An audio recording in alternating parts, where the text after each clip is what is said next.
Hello students, कैसे हैं आप लोग। उम्मीद करता हूँ कि स्वस्थ होंगे, पूरी एनर्जी से पढ़ाई कर रहे होंगे। आइए क्लास 9th में जैसा कि आप जानते हैं कि न्यूमेरिकल की सीरीज चल रही है, अभ्यास के प्रश्न चल रहे हैं। इसके पहले जो है 10 प्रश्न बताए जा चुके हैं आपको।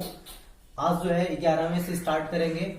11वां है एक कागज की सीट उसी प्रकार की सीट को मरोड़ कर बनाई गई गेंद से धीमी क्यों गिरती है। तो मान लीजिए कि कोई कागज की सीट है, तो कागज की सीट का क्षेत्रफल क्या होगा, ज्यादा होगा, और उसी को मरोड़ करके अगर गेंद बना दिया जाए, गोल कर दिया जाए, तो उसका पृष्ठीय क्षेत्रफल क्या हो जाएगा, कम हो जाएगा। और जब भी कोई वस्तु गिरती है ऊपर से नीचे की तरफ, तो उस पर वायु का प्रतिरोध लगता है, यानी कि वायु क्या करता है, उसको धक्का देता है ऊपर की तरफ, ठीक है, यानी कि उसको गिरने से रोकता है, प्रतिरोध लगाता है। तो क्षेत्रफल जितना ही ज्यादा होगा तो प्रतिरोध वायु का क्या होगा, उतना ही ज्यादा लगेगा। और अगर क्षेत्रफल कम रहेगा वस्तु का, तो उस पर उसका पृष्ठीय क्षेत्रफल कम रहेगा, तो वो जो है प्रतिरोध कम लगेगा, ठीक है। तो यही कारण है कि जो है सीट चौड़ी होती है, क्षेत्रफल उसका क्या होता है, ज्यादा होता है, इसलिए वायु का प्रतिरोध उस पर क्या लगता है, अधिक लगता है, जिसकी वजह से वो धीरे धीरे नीचे गिरता है। जबकि उसी को मरोड़ करके अगर गेंद बना दी गई तो उसका पृष्ठीय क्षेत्रफल क्या हो जाता है, कम हो जाता है, और उस पर वायु का प्रतिरोध कम लगने लगता है। यही कारण है कि सीट धीरे धीरे गिरता है कागज की, और उसी से मरोड़ कर बनाई गई गेंद क्या होता है, जो है उससे तेज गिरता है। नेक्स्ट क्वेश्चन है, चंद्रमा की सतह पर गुरुत्वीय बल पृथ्वी की सतह पर गुरुत्वीय बल की अपेक्षा 1/6 गुणा है। एक 10 केजी की वस्तु का चंद्रमा पर तथा पृथ्वी पर न्यूटन में भार क्या होगा, ये आपसे पूछा जा रहा है। तो चलिए इसको सॉल्व करके देखते हैं। सबसे पहले हम लोग लिखेंगे, सबसे पहले पृथ्वी पर गुरुत्वीय त्वरण कितना होगा, पृथ्वी पर गुरुत्वीय त्वरण, पृथ्वी पर जी का मान कितना होगा, 9.8 मीटर पर सेकेंड स्क्वायर। आप जानते हैं ये बताया गया है।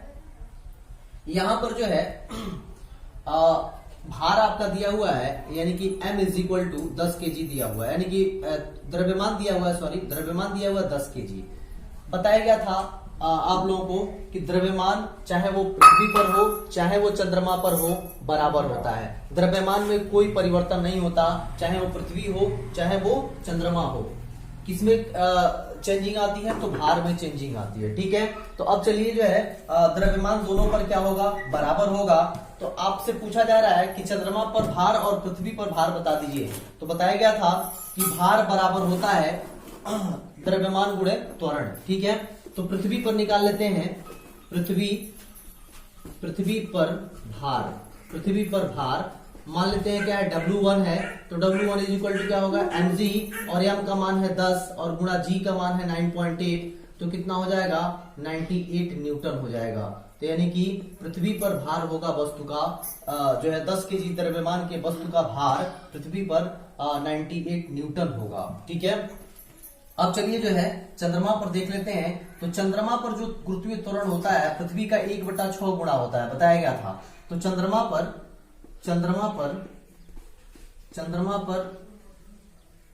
गुरुत्वीय त्वरण g का मान कितना होगा, g dash is equal to पृथ्वी पर गुरुत्वीय त्वरण का 1/6 होगा, ठीक है।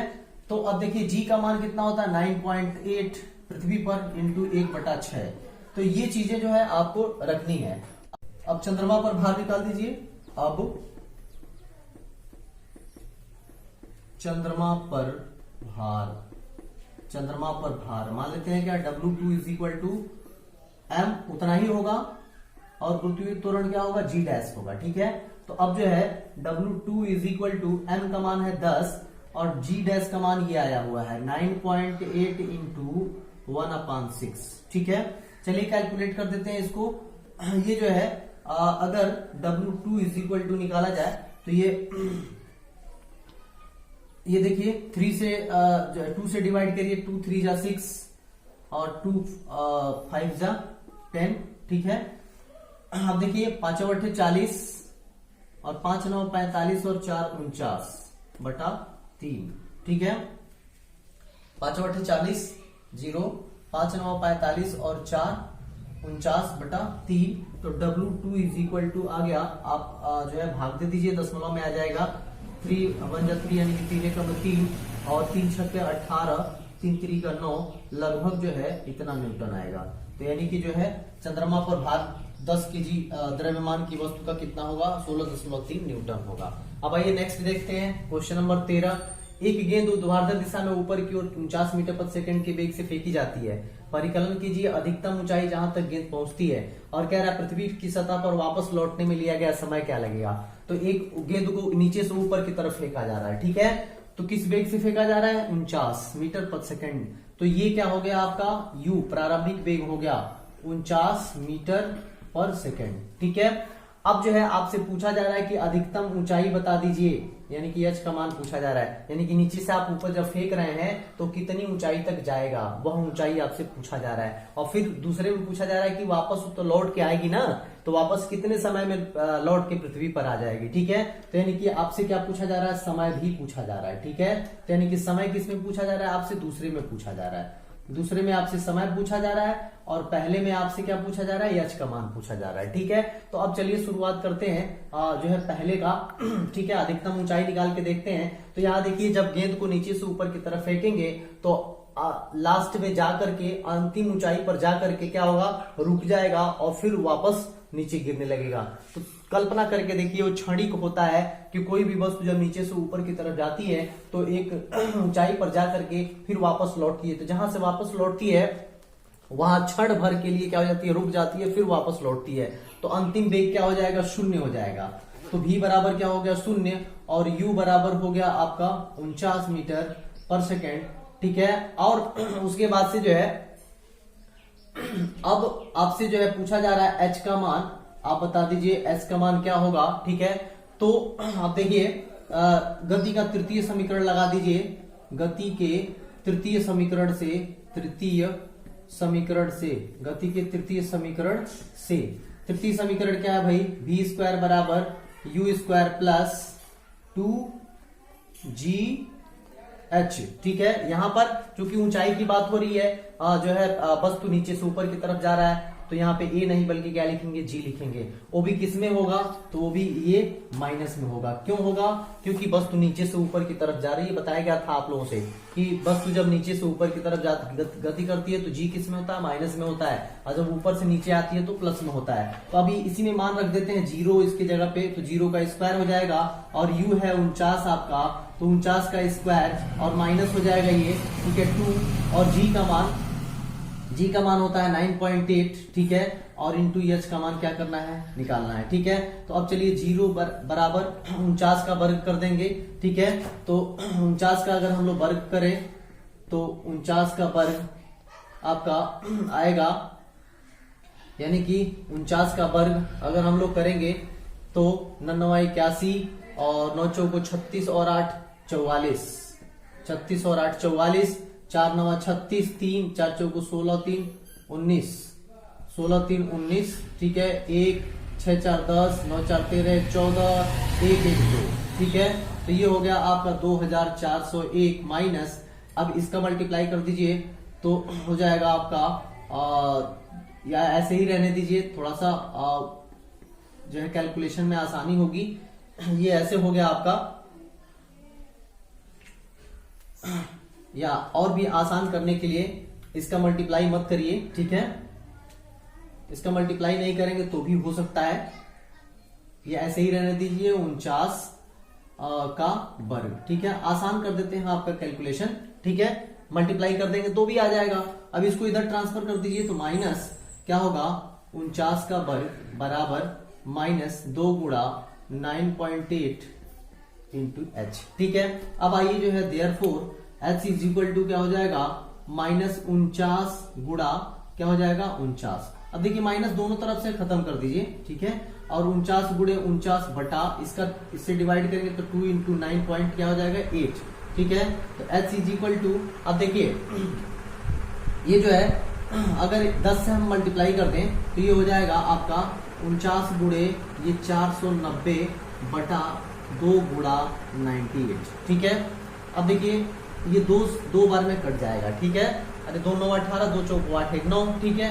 और ये आप जो है ये हो गया आपका 2 से इसको भी काट दीजिए, 2 दूना 4 और 2 चौको 8, 2 पच्चे 10, ठीक है। तो h बराबर आ जाएगा 245 बटा 2, h बराबर हो जाएगा 2 एकम 2 दूनी 4, 2 दूनी 4 और 2 पच्चे 10, तो इतना क्या हो जाएगा मीटर। तो कितनी ऊंचाई तक वो जाएगी, मैक्सिमम 122.5 मीटर की ऊंचाई तक क्या होगी, वो चल के जाएगी। अब आइए दूसरा देख लेते हैं। इसका दूसरा कह रहा है कि आप वापस लौटने में कितना समय लगेगा। ठीक है, तो आप जो है क्या करिए कि गति का प्रथम समीकरण लगा दीजिए। गति के प्रथम समीकरण से, प्रथम समीकरण से, गति के प्रथम समीकरण से जो है आप लगा दीजिए। तो यहाँ पे v बराबर u प्लस क्या होगा gt, लेकिन g किस में होगा, माइनस में होगा। ठीक है, तो v बराबर, तो v की वैल्यू कितनी हो जाएगी 0 और u की वैल्यू है 49 और माइनस g की वैल्यू होगी 9.8 इंटू टी। ठीक है, अब यहां से इसको इधर ट्रांसफर करिए तो 49 बराबर माइनस 9.8 टी होगा। ठीक है, माइनस माइनस कैंसिल हो गया और t बराबर हो जाएगा 49 बटा 9.8। इसको अगर कैलकुलेट करेंगे तो ये आएगा 10 सेकेंड। ठीक है, यानी कि नहीं सॉरी, ये आएगा आपका, अब देखिए ये हो जाएगा आपका 490 बटा 98। ठीक है, आप अगर काटेंगे इसको, ठीक है, तो ये 49 गुणा 10 हम लिख सकते हैं। ठीक है, तो ये 2 बार में कटेगा तो 10 बटा क्या हो जाएगा 2। ठीक है, तो यानी कि कुल मिला के ये आएगा कितना 5 सेकंड। ठीक है, 5 सेकंड आएगा, लेकिन 5 सेकंड तो जाने में लगेगा और 5 सेकंड आने में भी तो लगेगा, तो कुल लगा समय कितना हो जाएगा, कुल लगा समय बराबर 5 सेकंड जाने में और 5 सेकंड आने में, तो कितना हो गया भाई 10 सेकंड। तो यानी कि वो कितने समय के बाद जो है पृथ्वी पर वापस लौट आएगा, 10 सेकंड के बाद वो पृथ्वी पर वापस लौट आएगा। अब आइए नेक्स्ट क्वेश्चन देखते हैं। Question number 14। 19.6 मीटर ऊंची एक मीनार की चोटी से एक पत्थर को छोड़ा जाता है। पृथ्वी पर पहुंचने से पहले इसका अंतिम वेग ज्ञात कीजिए। पृथ्वी पर पहुंचने से पहले आपसे क्या पूछा जा रहा है, अंतिम वेग पूछा जा रहा है, और कहां से छोड़ा जा रहा है, मीनार की चोटी से छोड़ा जा रहा है। तो सबसे पहले नोट करिए क्या क्या दिया हुआ है, h दिया हुआ है 19.6 मीटर। ठीक है, और उसके बाद से जो है अंतिम वेग इसका पूछा जा रहा है, तो प्रारंभिक वेग इसका क्या होगा, 0 होगा। ठीक है, अंतिम वेग आपसे पूछी जा रही है। ठीक है, अब जो है गुरुत्वीय त्वरण कितना होगा भाई, g 9.8 मीटर पर सेकेंड स्क्वायर होगा। ठीक है, क्योंकि पत्थर की चोटी से यानी ऊपर से नीचे की तरफ आ रही है जो है पत्थर, तो ये माइनस में नहीं होगा, किस में होगा, प्लस में होगा। ठीक है, अब आइए जो v का मान निकाल देते हैं। ठीक है, तो गति के तृतीय समीकरण से निकालेंगे। गति के तृतीय समीकरण से v स्क्वायर बराबर u स्क्वायर प्लस 2gh। ठीक है, इसी में मान भर देते हैं। b square is equal to u का मान जो है 0 प्लस 2 इंटू g का मान कितना है 9.8 और इंटू h का मान कितना है 19.6।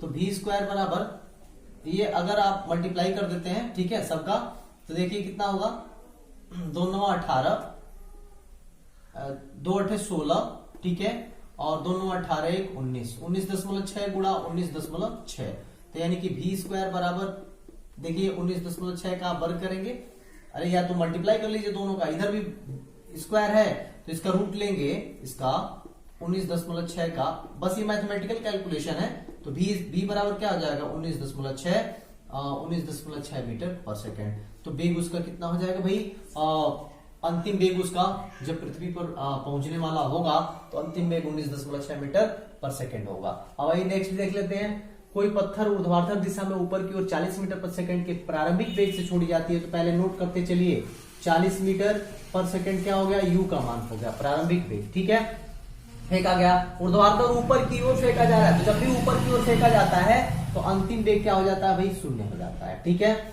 अब उसके बाद से g का मान आपका दिया हुआ है, g का मान है 10 मीटर पर सेकंड स्क्वायर। ठीक है, कह रहा है कि सहायता से पत्थर द्वारा पहुंची अधिकतम ऊंचाई ज्ञात करिए, यानी कि h का मान पूछा जा रहा है आपसे। ठीक है, और नेट विस्थापन भी आपसे पूछा जा रहा है, नेट विस्थापन s का मान, यानी कि नेट विस्थापन भी आपसे पूछा जा रहा है।